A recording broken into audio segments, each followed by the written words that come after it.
10वें चैप्टर का नाम है निदान स्थान के सुश्रुत के विसर्प नाड़ी स्तन रोग निदान।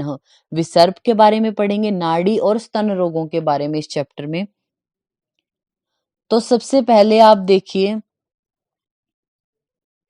ये जो हमारा 3 नंबर जो श्लोक है उसकी विमर्श में देखिए आप, 3 नंबर श्लोक के विमर्श में सेकंड लाइन, रक्तम लसिका त्वग मासम दुष्या दोषास्त्रयो मला विसर्पाणाम सम उत्पत्तो विज्ञा सप्त धातु है, इसको हाईलाइट कर सकते हैं। इन्होंने लिखा कि माधवकर के अकॉर्डिंग, ऐसा आचार्य चरक भी सेम यही संप्राप्ति बोलते हैं कि दुष्य कौन है विसर्प में, रक्त लसिका त्वग मासम दुष्या दोषास्त्रयो मला, तीनों जो दोष हैं हमारे वो, और ये 4 दुष्य बताए, इनकी वजह से जो हमारा विसर्प उत्पन्न होता है और सप्त धातु इनको बोला जाता है, 3 दोष और 4 ये दुष्य जो है। फिर हमारा आता है वातिक विसर्प, पित्तज विसर्प है जो, इनके बारे में, वातिक विसर्प है ना जो, इसकी आप हिंदी है जो उसमें सेकंड लाइन में हाईलाइट नहीं करना अभी कुछ। वातिक विसर्प की हिंदी में लास्ट लाइन देखिए, सेकंड लाइन में, विषम गंडों से युक्त जो होती है चिकित्सा की दृष्टि से वर्ज्य है, वातिक विसर्प को बोला। फिर पित्तज विसर्प की सेकंड लाइन में देखिए हिंदी में, जब दोष अधिक बढ़ने लगे, मांस और सिराएं नष्ट हो जाएं, कृष्ण अंजन के समान कर्दम के युक्त जब हो जाए उसकी चिकित्सा ना करें। फिर श्लेष्मज को बोला, धीरे धीरे फैलता है, पकता नहीं, अल्प पीड़ादायक कंडु युक्त जो उसमें होते हैं। सन्निपातिज विसर्प के लिए बोला, तीनों दोषों की जो है वो वेदनाएं होती हैं, गंभीर धातुगत हो जाता है, पक जाने पर मांस और शिराओं का नाश कर देगा। क्षतज विसर्प है जो, उसमें आप यहीं लिख लीजिए पित्त और रक्त। क्षतज विसर्प जहां पे लिखा है वहां पे लिखिए पी और आर। दोष क्या है क्षतज विसर्प में, पित्त और रक्त की वजह से व्रण उत्पन्न होगा।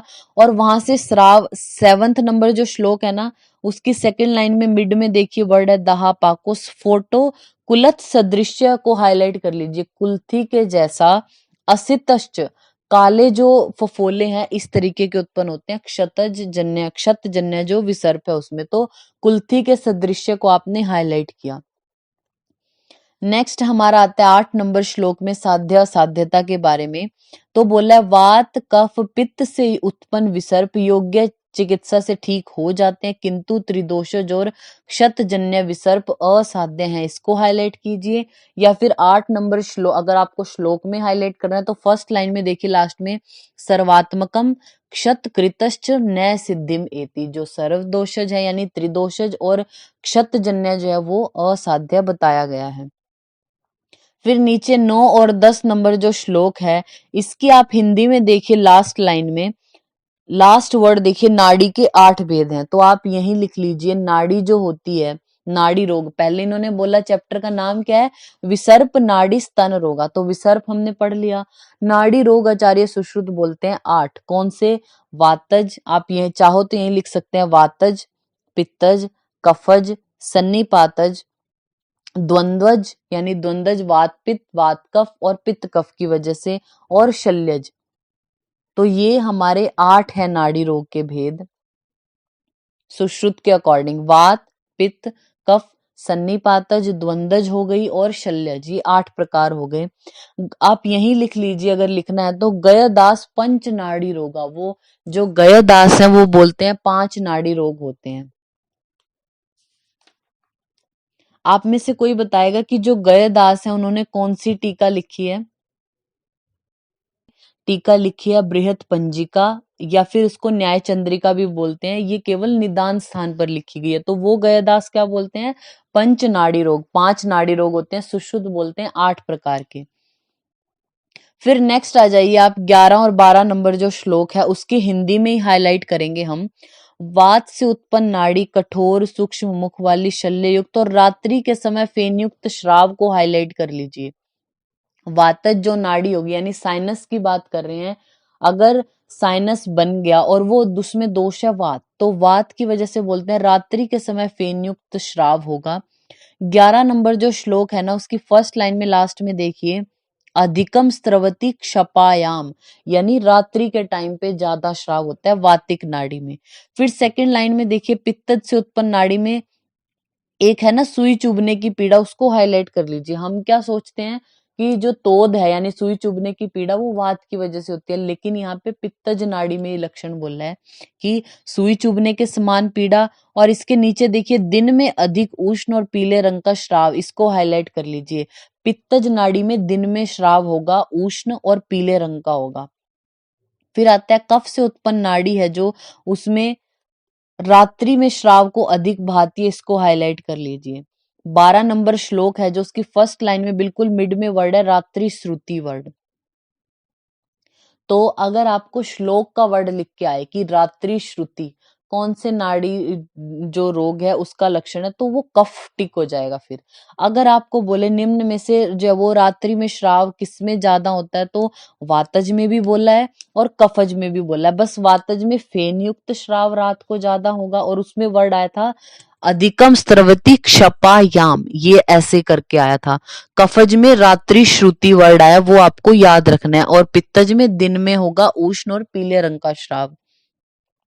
13 नंबर श्लोक में लास्ट वर्ड देखिए घोरायाम, घोरायाम सुरक्ष करीम काली रात्रिम, काल रात्रिम ऐसे करके वर्ड लिखा है ना। सन्निपात यानी जो त्रिदोषज नाड़ी है उसके लिए बोला है कि घोर होती है, ये प्राणों का नाश करने वाली, क्षय करीमी क्षय करने वाली होती है, और काल रात्रि के समान समझना चाहिए सन्निपातज नाड़ी को। फिर हमारा आता है 15 नंबर जो श्लोक है उसमें स्तन रोगों की, देखिए हिंदी में देखिए जिन रोगों में जितनी संख्या नाड़ी रोगों की होती है स्त्रियों में उतनी ही संख्या स्तन रोगों की भी होती है, ऐसा बोला गया है। यहाँ पे बोल दिया जितने नाड़ी रोग हैं उतने ही स्त्रियों में स्तन रोग भी होते हैं, ये तो बोल दिया। लेकिन अब जब ये चैप्टर खत्म होगा ना वहां पे 5 बोल देंगे फिर, यानी नाड़ी रोग तो हमारे 8 थे, लेकिन अब ये स्तन रोग यहाँ पे बोल दिए नाड़ी के समान होते हैं। जब ये चैप्टर खत्म होगा तब बोल देंगे स्तन रोग 5। तो आपको याद कितने रखने हैं, स्तन रोग होते हैं 5, इतना ही याद रखना है।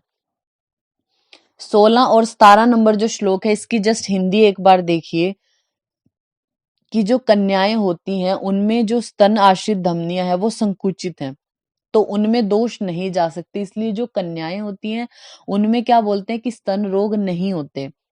जो प्रजाता होती हैं, प्रसूता है या गर्भवती हैं जो, उनकी धमनियां वो विस्तृत हो जाती हैं, इसलिए उनमें दोष आके रोगों को उत्पन्न कर सकते हैं। फिर आता है हमारा स्तन्य की परिभाषा लिखी 18 नंबर श्लोक में रस प्रसादो मधुर पक्व आहार निमित्त, यानी जो हमारा परिपक्व हुआ प्रॉपर रूप से तैयार हुआ जो आहार है उसका जो प्रसाद भाग है यानी जो रस बना है, कृष्ण देहात स्तनो प्राप्यम स्तनम इति अभिधीयते, वो प्रसाद जो रस का प्रसादभूत अंश है जो मधुर है वो सारे शरीर से स्तनों में व्याप्त होकर स्तन के रूप में यानी स्तन्य कहलाता है, ऐसा बोलेंगे। आप यही लिख लीजिए सुश्रुत के अकॉर्डिंग स्तन्य का आश्रय स्थल है, सुश्रुत अनुसार स्तन्य का आश्रय स्थल है। तो लिख लीजिए संपूर्ण शरीर को बोला है, पूरी बॉडी में होता है स्तन्य, बट जब स्तनों को प्राप्त हो जाएगा तो उसको ऐसे स्तन्य वर्ड दे दिया, होता पूरी बॉडी में ऐसा बोला गया है क्योंकि रस से बन रहा है। फिर हमारे 19, 20, 21, 22 और 23 नंबर जो श्लोक हैं इन्होंने ऐसा बोला कि वैसे तो आप ये अभी किससे वो कोरिलेट करते हैं, अभी देखिए आप हिंदी में पढ़िए। शरीर के सारे में आश्रित होता है शुक्र, ऐसा कहा जाता है कि पूरी बॉडी में शुक्र आश्रित होता है, लेकिन अगर कोई शरीर अवयव कटे तो शुक्र आता तो नहीं है ना। उसी प्रकार से दुग्ध को बोला जाता है कि जो दुग्ध होता है वो पूरी बॉडी में व्याप्त होता है। और आगे देखिए परंतु वही शुक्र अगर मनोहर जो स्त्री है उसके दर्शन की वजह से, स्मरण या जो कर्ण मधुर गायनों से सुनने से, अंगों के स्पर्श से, मैथुन जन्य प्रहर्ष से, वो सारे शरीर से शुक्र आशय में आकर शिशन के द्वारा बाहर निकलता है। शुक्र होता पूरी बॉडी में है।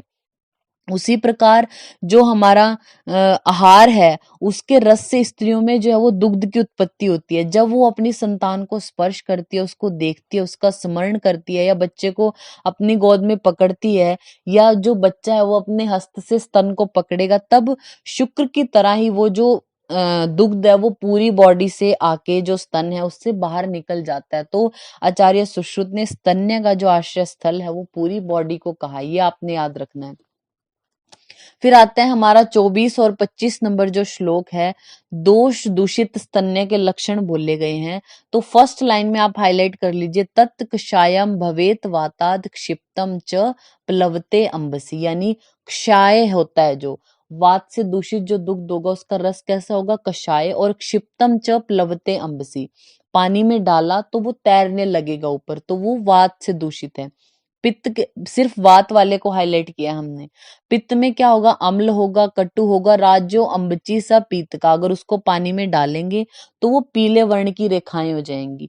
कफ वाले के लिए बोला वो घन होगा, पिच्छिल होगा, और जल में डालने पर क्या हो जाएगा, नीचे चला जाएगा। तो ये हमारा दुष्ट जो स्तन्य है दोषों से, उसके लक्षण बताए। फिर शुद्ध दुग्ध के क्या लक्षण बताए, यत क्षीरम उदके क्षिप्तम एकी भवती, पांडुरम को स्टार लगा लीजिए, यानी जो पानी में डालने पर, आपने पानी में डाला और वो एक भूत हो गया, बिल्कुल दूध और पानी एक साथ मिल गए अच्छे से, और पांडु, उसका वर्ण बोला है पांडु वर्ण का हो गया, मधुर है, अविवर्णम, विकृत वर्ण नहीं है, उसको आप शुद्ध स्तन्य बोलते हो। ठीक है। फिर 27 नंबर जो श्लोक है उसकी सेकंड लाइन में हाईलाइट कर लीजिए, रक्तम मासम च संदुष्यम, और इसके ऊपर लिख लीजिए स्तन रोगों में दुष्य। स्तन रोगों में हमारे दुष्य होते हैं रक्त और मांस को बोला गया है। फिर 28 नंबर श्लोक देखिए यहाँ पे, पंचा नाम अपि तेषाम तु हित्वा शोणित विदृति, यानी अब रक्त से उत्पन्न हुई विदृति को छोड़कर अन्य जो बाह्य विदृति के लक्षण है वो 5 प्रकार के स्तन रोगों के समान है, ऐसा बोल दिया। अब स्तन रोग बोल दिए 5 प्रकार के, तो आपसे पूछे स्तन रोग कितने, तो आपको 5 ही टिक लगाना है। नाड़ी रोग हमारे 8 होते हैं, विदृति हमारी 6 प्रकार की होती है, ऐसा बोला गया है। तो इस चैप्टर में आपने जो है वो, सॉरी, विसर्प है हमारा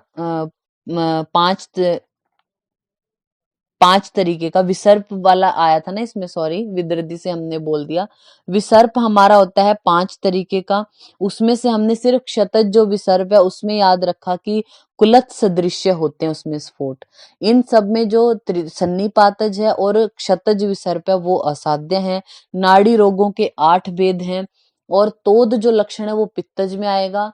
वातज में जो वो रात्रि के समान फेन युक्त श्राव होगा। कफ वाली में रात्रि श्रुति, यानी रात्रि के टाइम पे श्राव होगा। स्तन रोग जो हमारे होते हैं, यानी स्तन्य का आश्रय तो पूरा शरीर है। फिर शुद्ध दुग्ध के क्या लक्षण है, स्तन रोगों में मेन दुष्य रक्त और मांस है। और जो हमारी विदृति हमने पढ़ी थी ना कि 6 प्रकार की होती है, उसमें रक्तज विदृति को छोड़ के जो 5 बच गई, उनके जैसे लक्षण होते हैं स्तन रोगों में, ऐसा आचार्य सुश्रुत ने बोल के ये बोल दिया कि स्तन रोग 5 होते हैं हमारे। तो ये हमारा चैप्टर जो है वो कंप्लीट हुआ, 10वां अध्याय।